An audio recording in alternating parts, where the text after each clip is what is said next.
আজ বিকেলটা হতে না হতেই আকাশটা একটু যেন মুখ ভার করেছে। সন্ধ্যের মধ্যেই মনে হয় ঝমঝম করে নামবে।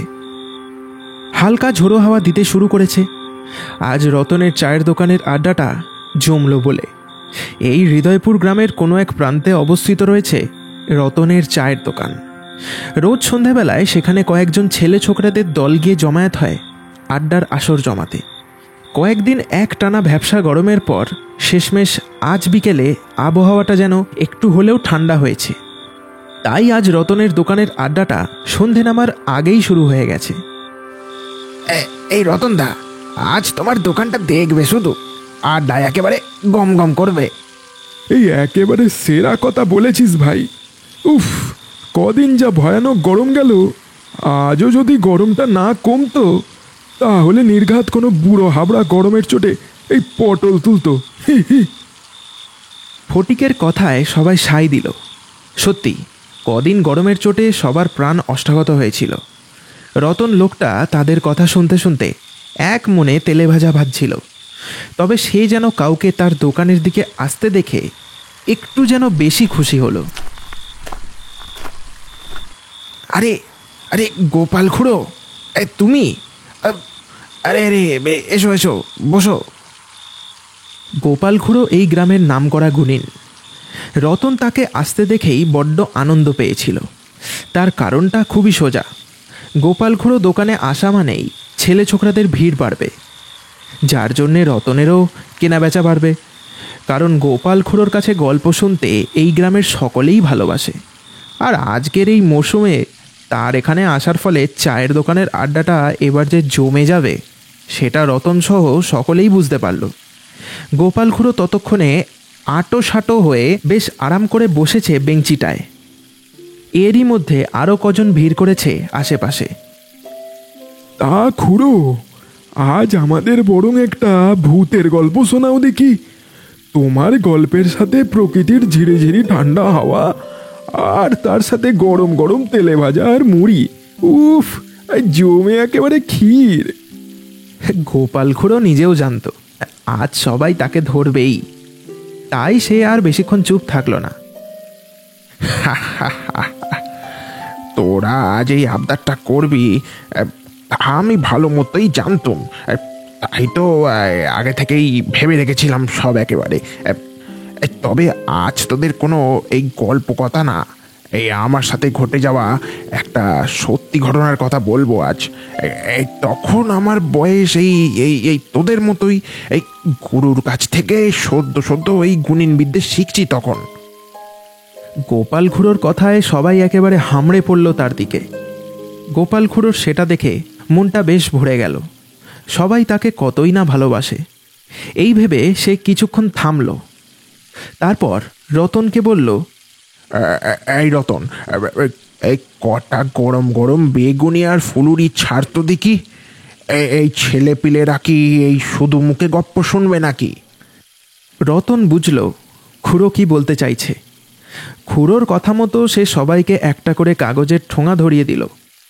সবাই বেশ আনন্দের সাথে মুড়ি তেলে ভাজা খেতে খেতে গল্প শুনতে থাকলো খুড়োর কাছে।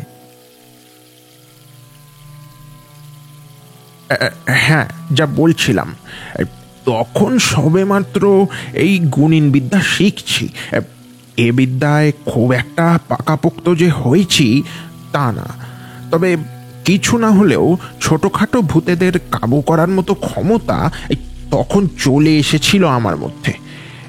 তো সেইবারেই আমি আমার বিদ্যার সর্বপ্রথম ব্যবহার করেছিলাম। কি বলছো গো খুড়ো? তাহলে তো মন দিয়ে শুনতে হচ্ছে। হ্যাঁ রে বাবা, শোন তবে। সেইবার আমি আমার খুব কাছের এক বন্ধুর বাড়ি যাচ্ছিলাম। তখনকার দিনে শুধুমাত্র শহরেই তারের টেলিফোন ব্যবহার শুরু হয়েছিল। গ্রামেগঞ্জে তখনও চিঠি করেই কথাবার্তা বলতে হতো। আমার ওই ঘনিষ্ঠ বন্ধু আমাকে চিঠি করে তাদের বাড়িতে যাবার আমন্ত্রণ জানিয়েছিল। কথাটা ফেলতে পারিনি, বেরিয়ে পড়েছিলাম তার বাড়ির উদ্দেশ্যে। তখন চলতো কয়লার ইঞ্জিন। ট্রেনটা একরাশ কালো ধোঁয়া আর ছাই উড়িয়ে ঢুকলো ঝাঁঝাগঞ্জ নামক এক স্টেশনে। তখন রাতের আধার নেমে গেছে চারিদিকে। এই হৃদয়পুর থেকে ঝাঁঝাগঞ্জ পৌঁছতে বেশ অনেকখানি সময় লাগে।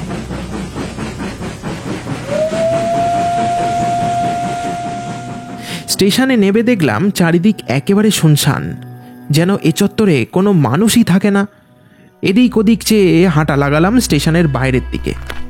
স্টেশন থেকে হেঁটে বেরোতে যাব, ঠিক এমন সময় কেউ যেন আমাকে পিছন দিক থেকে ডাক দিল। এই যে, ও ছেলে, কোথায় যাও তুমি? পিছনে ফিরে দেখলাম কালো কোট পরা স্টেশন মাস্টার দাঁড়িয়ে আছে। আমি বললাম, আমি আমার এক কাছের বন্ধুর বাড়ি যাব। ওই শাপলাডাঙ্গার দিকে সে থাকে। লোকটা যেন কিছু ভেবে একটু গম্ভীর হয়ে গেল। তারপর বলল, এই রাত দুপুরে একা একা বেরিয়ে এই ঝাঁঝাগঞ্জে চলে এসেছো? তা তুমি কি কিছুই জানো না নাকি? আমি একটু অবাক হলাম। মানে কি বলতে চাইছেন, একটু খুলে বলুন না। চারিদিকে তাকিয়ে দেখে কি কিছুই বুঝতে পারছো না? দেখো, চারিদিকে কি কোনো লোক দেখতে পাচ্ছ? রাতের আধার নামলে এই স্টেশন চত্বর পুরো ফাঁকা হয়ে যায়। এই জায়গা মোটেই ভালো না। একমাত্র দিনের বেলায় এখানে লোকের আনাগোনা থাকে, তাও তাও এই হাতে গোনা। ভয়ে কেউ এদিকে আসে না। ট্রেনে চড়ার জন্যে বেশিরভাগ লোকই এই পরের গায়ের স্টেশন থেকে ট্রেনে ওঠে। এই আমিও তো রাত নামলেই এই নিজের কেবিন থেকে খুব একটা বেরোই না। 20 বছর ধরে চাকরি করছি এখানে। তবে তবে আজও গভীর রাত হলেই ওদের ওদের ওদের অট্টহাসি শুনে আমার ঘুমটা ভেঙে যায়। মানে কি বলতে চাইছেন? এ চত্বরে কি ভূত প্রেতের কোনো ব্যাপার আছে? হ্যাঁ হ্যাঁ, ঠিক ধরেছ একদম। এই স্টেশনের আশেপাশে ওরা ওরা ওরা ঘোরাফেরা করে। এই রাত নামলেই ওরা। তুমি তুমি তুমি না হয় 8টার লোকালটা ধরে এই বাড়ি ফিরে যাও।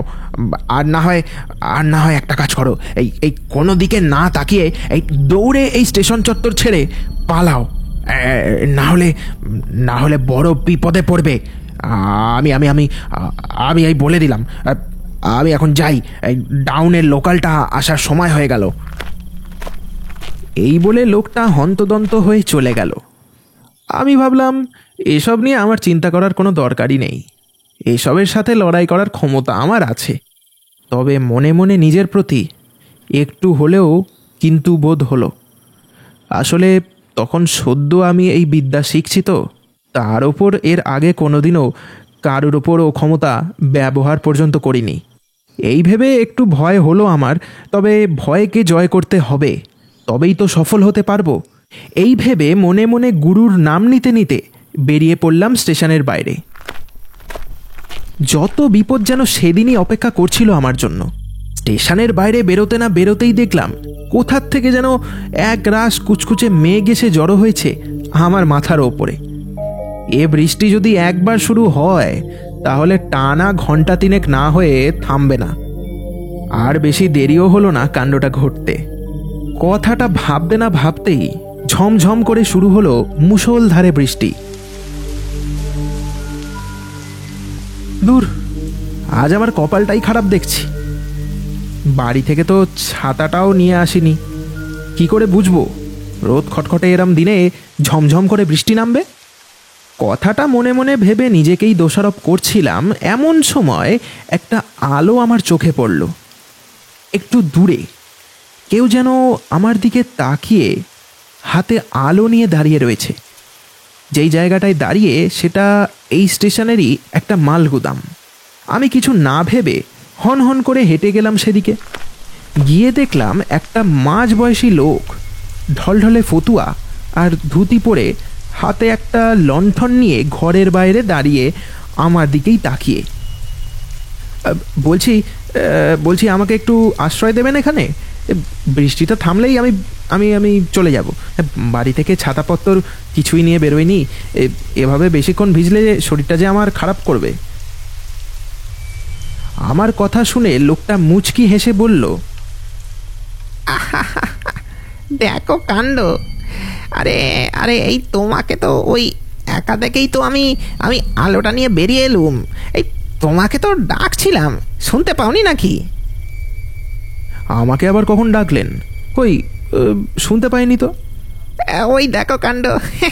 আচ্ছা আচ্ছা, যাকগে, বাকি কথা না হয় পরে হবে। এখন জলদি জলদি ভিতরে এসো দেখি। লোকটার কথা মতো ভিতরে চলে গেলাম। ঘরের ভিতরটা একটু গুমোট মতো, একটা স্যাঁতস্যাঁতে ভাব।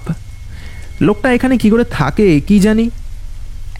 এই নাও, এইটা দিয়ে মাথাটা আর গাটা মুছে নাও। ঘরের মধ্যে আরও একটা ছোট্ট ঘর আছে। লোকটা আমাকে গামছাটা দিয়ে সেখানেই চলে গেল। আমি গা হাত ভালো করে মুছে সামনের রাখা কাঠের বেঞ্চিটায় বসে পড়লাম। কিছুক্ষণ পর ওই লোকটা ঘরটা থেকে বেরিয়ে এসে আমার সামনের বেঞ্চিটায় বসলো।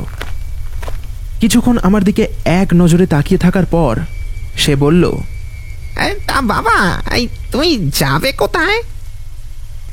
আমি আমি যাব ওই শাপলাডাঙ্গায়। ওখানে আমার এক খুবই কাছের বন্ধু থাকে, তার কাছেই যাচ্ছি আর কি। বেশ বেশ বেশ, এই তবে এই বৃষ্টি আজ থামবে বলে তো মনে হচ্ছে না। দেখলাম কথাটা বলেই লোকটা কেমন যেন একটা বিদঘুটে মার্কা হাসি হেসে উঠল। আচ্ছা বাবু, একটা কথা জিজ্ঞেস করবো? হ্যাঁ, করুন না। বলছি বাবা, তুমি ভূতে বিশ্বাস করো? না মানে ওই জিজ্ঞেস করলাম আর কি। হঠাৎ লোকটার এই প্রশ্ন শুনে আমি বড় অবাক হলাম। ভূত? হ্যাঁ, তা করি, তবে ভয় পাই না। কিন্তু হঠাৎ আপনি এই প্রশ্ন কেন করলেন বলুন তো? না মানে ওই আর কি, এমনি জিজ্ঞেস করলাম। তারপর লোকটা আবারও খানিকক্ষণ চুপ করে বসে রইল। বাইরে তখনও এক নাগাড়ে বৃষ্টি হয়েই চলেছে। বৃষ্টিটা যে থামার নামই নিচ্ছে না দেখছি। আমি বেঞ্চিটা থেকে উঠে পড়লাম। তারপর দরজার সামনেটায় গিয়ে দাঁড়ালাম। হঠাৎ কেমন যেন মনে হলো লোকটা আমার ঠিক পিছনে এসে দাঁড়িয়েছে। পিছন ফিরতেই দেখি ঠিক তাই, লোকটা কেমন যেন ভূতের মতো এসে দাঁড়িয়েছে। তার চোখের চাউনিটা সাংঘাতিক, চোখের দিকে যেন তাকাতে পারলাম না। ততক্ষণে আমার একটু হলেও বোধ হয়েছে যে লোকটা মোটেই স্বাভাবিক নয়। কথাটা আমি আমার মনের মধ্যেই চেপে রাখলাম। এ কি, আপনি ভয় পাইয়ে দিয়েছিলেন যে মশাই? ফিক ফিক করে দুবার হেসে লোকটা গডমট করে আবারও সেই ঘরটার মধ্যে ঢুকে পড়ল। কি জানি ও ঘরে কি আছে। সেই এসে থেকে লোকটা বারবার ওই ঘরের মধ্যেই ঢুকছে আর বেরোচ্ছে। যাকগে সেসব, এবার বৃষ্টিটা থামলে হয়। আমি আবারও ওই বেঞ্চিটায় গিয়ে বসলাম। ঠান্ডা হাওয়া খেয়ে চোখটা যেন জুড়িয়ে যাচ্ছিল আমার। কিছুক্ষণ একটু চোখ বুজে বসে থাকলাম। তারপর চোখ খুললাম একটা অস্বস্তি বোধ হওয়াতে। চোখ খুলতেই যা দেখলাম তাতে আমার বুকের ভিতরটা ছ্যাঁত করে উঠল। দুটো নরকঙ্কাল আমার সামনে যেন কোনো মূর্তির মতো দাঁড়িয়ে রয়েছে। এরই মধ্যে আশপাশের হাওয়ার মধ্যে একটা মাংস পচা গন্ধও ছড়িয়েছে। আমার ব্যাপারটা সুবিধের ঠেকল না। জোরে একটা চিৎকার করে আমি বললাম, কারা তোরা? কেন এসেছিস এখানে? দেখলাম আমার চিৎকার শুনে ওই লোকটা ঘর থেকে হুড়মুড় করে বেরিয়ে এলো। আরে কি হলো কি মশাই, চেঁচাচ্ছেন কেন? ও বুঝেছি, এদের দেখে ভয় পেয়েছেন তাই তো? তা তো স্বাভাবিক, ভয় তো পাবেনি। দেখুন তো, এবার আমার দিকে তাকিয়ে দেখুন, আমাকে দেখে ভয় পাচ্ছেন কিনা। দেখলাম এবার ওই লোকটাও আস্তে আস্তে কেমন যেন একটা ভয়ানক রূপে পরিণত হলো। তার মুখে বড় বড় ধারালো দাঁতের শাড়ি দেখা দিয়েছে এখন।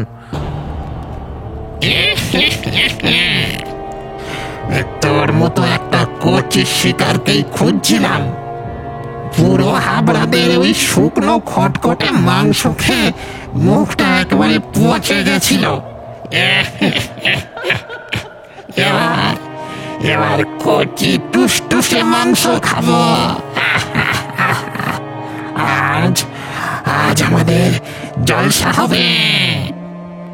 কথাটা বলেই ওই নরখাদকরূপী মানুষটা তার সাপের মতো লিকলিকে জিভটা বের করে দাঁতগুলো একবার চেটে নিল।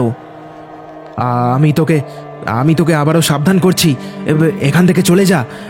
আমার কোনো ক্ষতি তুই করতে পারবি না। যদি আমার কাছে আসার চেষ্টাও করিস তাহলে আজই তোর শেষ দিন হবে। এই বলে আমি আমার ঝোলাটা থেকে কিছু মন্ত্রপুত গাছের শিকড় বের করলাম। গুরু বলেছিলেন এরম কোনো বিপদে পড়লে এই শিকড়ই একমাত্র আমাকে সাহায্য করবে। আমি ওগুলোকে হাতে নিয়ে মুঠো করে কিছু মন্ত্রপাঠ করতে শুরু করলাম। কে কোথায় আছিস? একবার খানি এদিকে আয় তো দেখি। এ বেটা মন্তর পড়া শুরু করেছে দেখছি। সবাই মিলে ধর তো বেটাকে, ধর ধর ধর। ঘাটটা মোট করে মোটকে দিলে তখন টের পাবে। হঠাৎ কোথার থেকে এক একটা আস্ত নরকঙ্কাল ঘরের মাটি ফুঁড়ে বেরোলো, তারপর এসে জমা হতে থাকলো আমার সামনে। আস্তে আস্তে ওই কঙ্কালের দল লোকটার সাথে কাঁধে কাঁধ মিলিয়ে দাঁড়িয়ে পড়ল। তারপর দেখলাম ওই লোকটাও এবার আস্তে আস্তে একটা কঙ্কালে পরিণত হলো। বুঝলাম কত বড় ভুল করে ফেলেছি এখানে এসে। ভয় যে একদম পাইনি তা না, মনে প্রবল ভয় নিয়ে গুরুকে স্মরণ করে আমি অতি মনোযোগের সাথে হাত মুঠো করে মন্তর পাঠ করা শুরু করলাম। তারপর হাতের ওই শিকড়গুলো ছুঁড়ে মারলাম প্রেতগুলোর দিকে। আস্তে আস্তে যেন তাদের গাটা হাওয়ায় পুড়তে শুরু করলো। কি করলি রে? গাগুলো জ্বলে যাচ্ছে আমাদের। ছাড়বো না, ছাড়বো না। আমরা আবারও ফিরে আসবো, আবার ফিরে আসবো।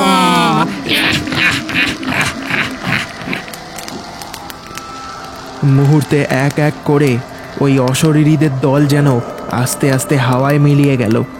বুঝলাম এবার বিপদ কেটে গেছে।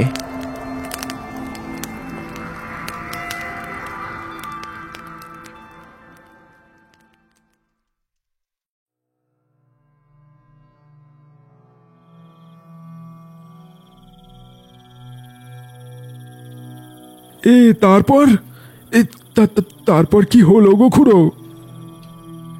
তারপর আবার কি, সারা রাত ধরে তো ওই ভূত তাড়ানোর কাণ্ড চলল। শেষে সব কিছু যখন আবার স্বাভাবিক হলো তখন প্রায় ভোর হচ্ছে। আমি কয়েক ঘন্টা ওই ঘরের মধ্যেই শুয়ে কাটিয়ে দিলাম। তারপর সকালে বেরিয়ে পড়লাম শাপলাডাঙ্গার উদ্দেশ্যে। এ কি বলো গো খুড়ো, এই অত কিছু হবার পরেও এই তুমি একা ওখানে শুয়ে কাটিয়ে দিলে? হ্যাঁ, তবে আর বলছি কি, এই তোমার সাহস আছে বলতে হবে। আমার তো শুনেই ভয়ে একেবারে বুকটা শুকিয়ে যাচ্ছিল গো। হ্যাঁ, আমি আজও বিশ্বাস করতে পারি না রে যে আমি প্রথমবার আমার ক্ষমতা ব্যবহার করে ওই ওই অতগুলো প্রেতের সাথে লড়তে সফল হয়েছিলাম। হ্যাঁ সত্যি, তা যা বলেছ গো। কিন্তু কিন্তু ওই প্রেতদের পিছনে তো কোনো ঘটনা তো হবে, তার কি কোনো কিনারা করতে পেরেছিলে? হ্যাঁ হ্যাঁ, এই আমার বন্ধু জগাকে গিয়ে আমি সেদিন রাতের সব ঘটনা খুলে বললাম। সব শুনে সে বলল, খুব জোর বেঁচেছিস তুই। ওই মাল গুদাম তো অনেকদিন আগেই পরিত্যক্ত হয়ে গেছিল, তুই কি করতে গেলি ওখানে? আরে ওই ভূতের দল মনে হয় মায়াজাল পেতেছিল আমাকে কাবু করবে বলে, তাই হয়তো ওই পরিত্যক্ত জায়গাটাকে আমি চোখে আর বাকি জায়গাগুলোর মতোই সাধারণ দেখেছিলাম। একদম বুঝতে পারিনি যে এরম কিছু একটা ঘটবে। তবে এসব ঘটা অসম্ভব নয়, কিন্তু এর পিছনের মূল কারণটা বলতো আমাকে। এ না জানতে পারলে মনের মধ্যে একটা জিজ্ঞাসা চিহ্ন থেকে যাবে।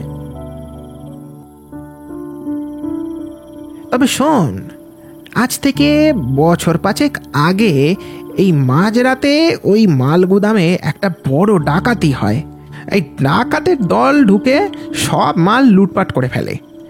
ওই ঘরে থাকা একটা কর্মী তখন ওই ডাকাতদেরকে বাধা দিতে যায়, আর তখনই ওই ডাকাতের দল তাকে খুন করে। ওখানে থাকা আরও বাকি লোকেদেরও ওই ওই ডাকাতগুলো মেরে এই ওখানেই ফেলে চলে যায়। এই তারপর থেকেই এক এক করে অস্বাভাবিক ঘটনা ঘটতে শুরু করলো ওখানে। এই তোরই মতো কিছু মানুষকে মেরে ওই প্রেতের দল তাদের দলে টেনেছে, আর বাকি যারা রেল লাইনে কাটা পড়েছিল তারাও ওই দলে গিয়ে যোগদান দিয়েছে এক এক করে। এখন ওই জায়গায় ওই প্রেতের দল রোজ রাতে তাণ্ডব চালায়। মনে মনে ভাবলাম, কাল আমি কত বড় বিপদের মুখে পড়ে বেঁচে ফিরেছি। এ বিদ্যে যদি আমার না থাকতো তাহলে হয়তো ওই প্রেতের দলে আমারও নাম নথিভুক্ত হয়ে যেত এতক্ষণে। মনে মনে আমার গুরুকে প্রণাম জানালাম। খুড়োর এই গল্প শুনে রতন পর্যন্ত কাজ করা বন্ধ করে দিয়েছিল। সবার মুখ থমকে গেছে। আকাশে এখন ঘন কালো মেঘ জমাট বেঁধেছে। দূরে কর্কর শব্দে কোথায় একটা বাজ পড়ল। সবাই বুঝল এবার হয়তো ঝেঁপে আসবে বৃষ্টিটা।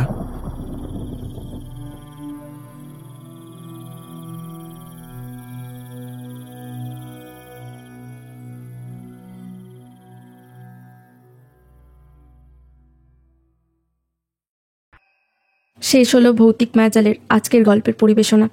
গল্পটা কেমন লাগলো সকলে কমেন্ট করে অবশ্যই জানিও। গল্পটা যদি ভালো লেগে থাকে তাহলে একটা লাইক করে দিও, আর চ্যানেলে নতুন হলে সাবস্ক্রাইব করে দিও, আর যত পারো বন্ধুদের সাথে শেয়ার করো গল্পটা। আবার দেখা হচ্ছে নতুন কোনো এক গল্পে। ততদিন সবাই সুস্থ থাকো আর এভাবেই আমাদের পাশে থাকো।